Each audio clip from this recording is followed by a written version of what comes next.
Welcome back. We've got another edition of the Final Mile. We're going to answer some of your listener questions that you've submitted to us today. These come from direct emails sometimes through our contact form on our website from YouTube. Um, so continue to send them our way. We appreciate it. And please check out the rest of our content at freight360.net, including the Freight Broker Basics course for all your educational options there. And you can check out all the sponsors in the description box that'll help support the channel. It's Quickscope, Levity, Blue Book Services, and DAT. All right, first question today. How do I figure out what companies to prospect?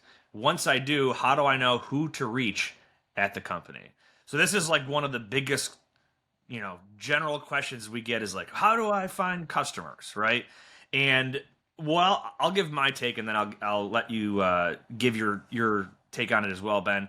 I always tell people like, don't overthink this because you can you need to start somewhere and then adjust as needed. So if someone's like, well, is there like some list I'm supposed to go off of? And it's like, no.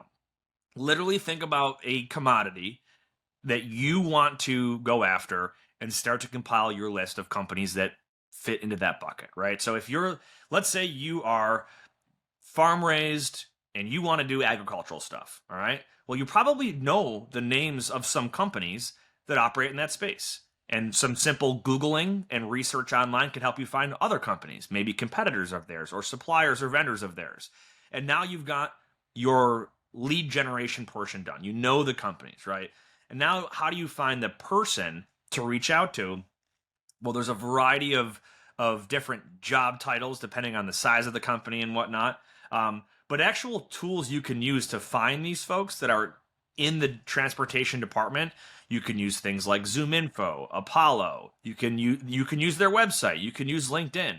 But at the end of the day, if you can't find the right person, make a phone call to anybody at that company as a start and try to weave your way in the right direction. That's why I don't want to overgeneralize that, but I also want to point out it's not overly complicated to get started with trying to talk to customers, right? Find companies and then find people at those companies. And if you start to realize that, hey, maybe I'm not so good at talking to folks in the ag space, or I'm not so good at talking to folks in the hazmat space, or wherever you started, then you can pivot. But the whole point here is I see people that get the whole analysis paralysis and they never end up doing anything because they're so overwhelmed by it. So that's like my big take on it. What would you add in to that question? How do I find shippers, and specifically That how do was I my find the biggest person? problem when I started, was trying to find the perfect lead type or source. And the advice that was given to me was the best advice I got was pick a direction and move in it. And then change after 2 weeks if you feel like it doesn't seem like there's an opportunity, right? Pick a category and go 100 calls a day at whatever that category is for 2 weeks, and then decide or think about whether or not it seems like there's an opportunity there or not. Because the truth is, like, you're going to have to speak to quite a few people to see if there's a need. I would say what I learned over time is I look for things going on in an industry that would imply there is supply chain issues, and that's where I start because it's more likely.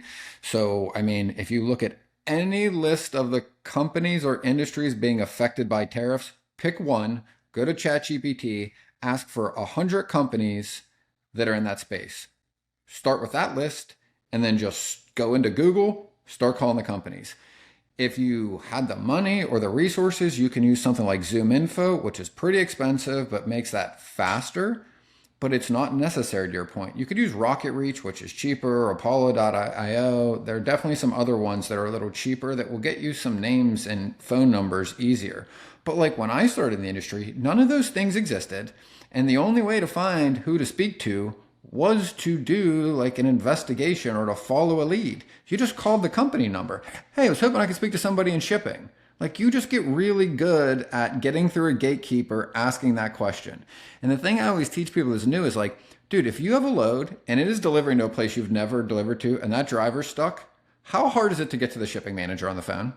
You pick up that phone and you go, hey man, I need to speak to somebody in shipping. I got a driver at the dock. Like, or you'll just say, hey, I need to speak to somebody at shipping with that urgency. Tone That of voice, gatekeeper yeah. puts you right through to that person, right? So you do it in one aspect of your job, But then you're trying to prospect and you end up overthinking it and making it seem so much like, I need this guy's cell phone number. I need the decision maker before I pick up the phone. Just call the company.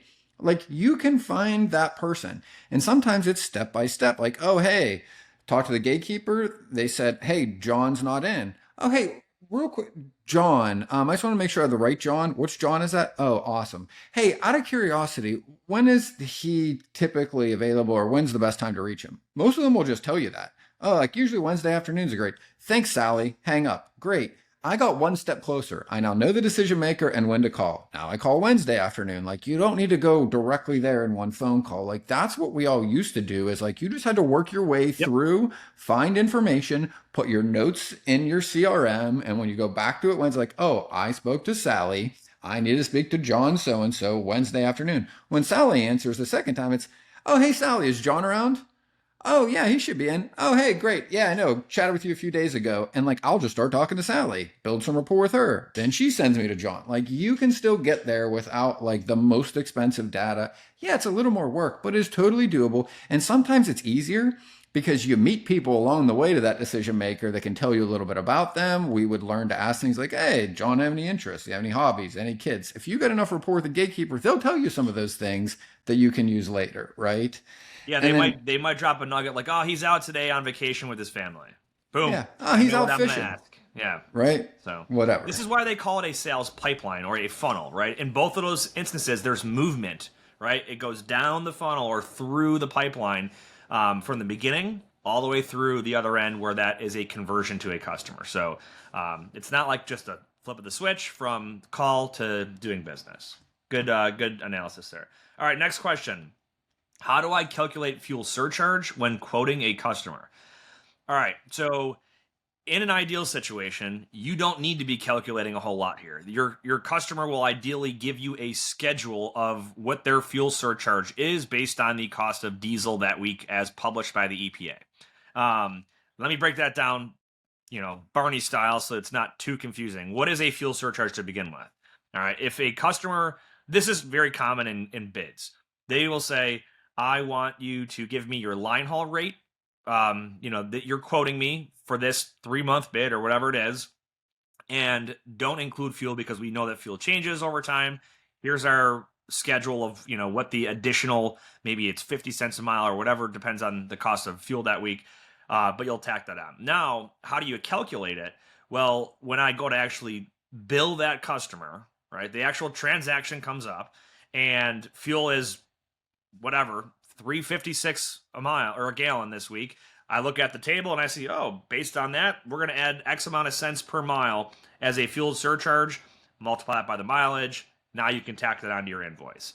So in an ideal world, it's pre-calculated for you. You just have to figure out what it is that week and invoice appropriately. And in a not ideal world, and I've had this happen too, is like the customer, maybe they're brand new to doing bids and they're trying to handle it all themselves, and they're like, yeah, we want you to project it out with fuel. And you're like, well, how do I know what fuel's supposed to cost? Right? And they want you to just bid line haul and we'll tack on fuel afterwards. Like, no. We can't operate that way because now there's so much, potential for confusion and whatnot. But I think in like overall, you'll tend to have a weekly updated fuel surcharge rate per mile, and you'll see a big list on a piece of paper, and it'll say if fuel, and it's usually like every 4 cents and change, the fuel surcharge might go up a penny or something like that. But they'll have this big list saying that there's no surcharge if fuel is at $2 a gallon, and then every 4 cents or whatever it goes up from there, or here's the new fuel surcharge per mile. Again, mostly in bids because you're projecting out business in the future when we don't know what the cost of fuel is going to be. What's your experience in that, or anything else to add in there? Yeah, just when you're doing a bid, ask the questions. Usually, most companies work off. I think it's the U.S. Department of Energy puts out Yeah. the fuel table Oh yeah, that's once what a it is. week. It's the DOE. I said EPA. Yeah. It's DOE. And here's the other thing. This happened recently is I've kind of just used to got in the habit that most shippers, at least a larger company, uses PC Miler for mileage, right? Oh yeah. But Yep. I caught one this week where I went back and their mileage didn't add up to PC Miler. I use the multi-list and I use RateCast on DAT to see what the future is and then factor out fuel and then I spreadsheet it all out. And I looked and I'm like, why are these rates so much lower? And I worked all the way back to their mileage, and some of their mileage was off like 120 miles, 10 miles on lanes. Like that's a big difference, right? Like that's the margin in a lot of cases. And then I ran them through Google and I'm like, they're using Google for their mileage. They're not using PC Miler. So a good reminder is if you are doing a bid, especially if you're using a platform like DAT or something to project rates and to work through a big spreadsheet, once it gives it to you, whatever, like that will give me PC miler miles. I go all the way back and copy out all the mileages directly from the spreadsheet from my customer, replace PC miler with what my customer gave me, and then I do the math on the spreadsheet to calculate it off their mileage, not off PC miler. Because again, my guess is knowing this customer, they probably did this on purpose to try to just get people to be a little cheaper. But like it for sure will catch up to you. So like the details matter. Yeah, that's really important, especially when you're giving if it's a rate per mile versus an all-in line haul rate and Yeah, your it's all mileage rate doesn't per line up. mile. Yeah. Yep. Yep. Good point. All right, last question. What is a blind load and what is the purpose of blind shipment? So it's called a blind shipment. I've never heard it called a blind load, but I guess it would be the same thing, right? What that means, and I think we've broken this down in the past, but you'll have if a standard blind shipment means that either the shipper or the receiver, depending on the situation with your customer, one of those two, on the BOL is replaced with the broker. It's usually the shipper, right? So let's say my customer is a producer of whatever widgets, right? And I have to pick up at their location and have it delivered to one of their customers, right? The blind shipment would say me as the shipper and the customer, the receiver would be like the consignee, all right? The reason for that is my customer doesn't want their receiver, their customer, To know who the to know supplier is. where it's coming from. Because Yep. let's say, for example, they're a middle person and they are picking up at some supplier and sending it to their customer, and they don't want their customer to know, hey, I can just go direct, right? So another option would be the receiver could be blind. It could be I've seen double blind too, where Yes. they're both blind, right? Where we don't want either party to know who the other is because of how our business model works. We keep integrity with this shipper knows me, I know this person, but they don't know each other type thing. And then the way that it works, the purpose of it again, like I said, is you want to prevent the back solicitation of that business. Well, not really you do. Your customer wants to prevent back solicitation. Now, again, legally speaking, a BOL is a legal document. So you'll see two different sets of BOLs when you're dealing with a blind shipment, right? You'll see one that shows the actual shipper, right? They'll be listed on there. Then you'll see the one that the receiver gets that shows you that's on there. But the driver will end up carrying two BOLs with them along that journey. Have you dealt with blind shipments at all? I haven't. It's probably been 10 I've years done a lot of since I've them. dealt with them. In fact, the claim I was telling you about last week, a lot of the tanker world are blind. There's lots of distributors and middlemen shipping commodities, like glycerin, for example. Like I had one that had 5 parties involved before it got to the receiver. And like it's it, again, it's just like super simple. Like if I'm selling a product to Nate and I'm buying it from Steven, I don't want Nate to know I bought it from Steven so that he can go directly to Steven, right? And also, right, like I don't want to hold all the product I'm selling. So it's also really common if Nate, you need the product very soon, and I think it's faster and it's cheaper. Instead of shipping it from Steven to me and me to you, I'm going to ship it from Steven to you. I Drop just don't ship, want you to yeah. know it came directly from Steven so you can go to Steven, right? So you're basically just shielding information so that your customer is protected from getting cut out as the middleman. And in produce, it's pretty common. It's definitely common in tankers. Like, it's common in the international world a lot too, because again, Yeah, people selling product don't want them to know where it came from. Like drop shipping is similar in some ways to that too. precisely. So like if you think about like produce broker is an example, but a broker of any commodity, right? Like they are think about the parties involved. Let's say okay, it's a widget, right? So there's a company that supplies the or that manufactures the widgets. There's a widget broker who, when an order comes in, they've got a bunch of these different suppliers they can get it from.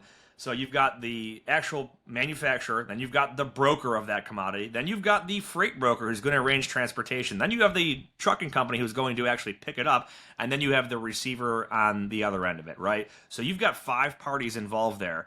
And all the receiver cares about is, do I get my widgets, right? And all the manufacturer cares about is someone buying my widgets, right? And that's what it comes down to. So in scenarios like that, that's where you will see blind shipments. And we did kind of allude to the concept of drop shipping, which is when it ships directly from its place of origin to where it's, whoever's going to be receiving it. There's no like distribution center involved or anything like that in the middle. So very, very common and effective method to use in those circumstances. What one of the things I just wanted to add, because this is something I deal with constantly in my niche, is so in the imported beef world with a blind shipment, the paperwork that legally has to go with that product is called a COA, a certificate of authenticity, that tells whoever's using that product, like where this product was made, what kind of hygiene or whatever stuff that they use. And every once in a while, you have to be careful because that COA will have the shipper's information on it as well.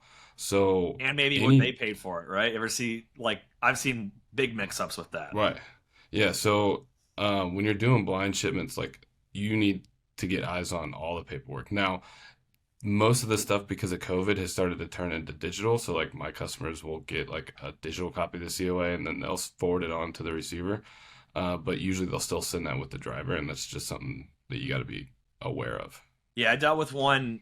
I think it was like a couple months ago where it was imported from Mexico, and the receiver, like the driver, screwed up, and basically like the BOL that was signed, the paperwork that was signed by the receiver was the paperwork that showed like the purchase price from like our customer from their supplier, and it was like they hopefully they didn't see that $15,000 markup on that product there, but Yeah. and it's I've seen it happen twice, and you have to ask the question like, what do I do? Like, do I go and tell my customer like, oops, my driver screwed up, or do we wait and see if something happens? Do you play dumb? Like I've seen that a couple times, and it gets messy. So yeah, you can lose a customer over that kind of stuff. Yeah, for sure, Yeah. quickly. And they could lose a customer. Yep. So, but anyway, good questions, good discussion. Keep sending them our way, and we'll continue to answer them. Final thoughts, Ben. Do you believe you can or believe you can't? You're right. And until next time, go Bills.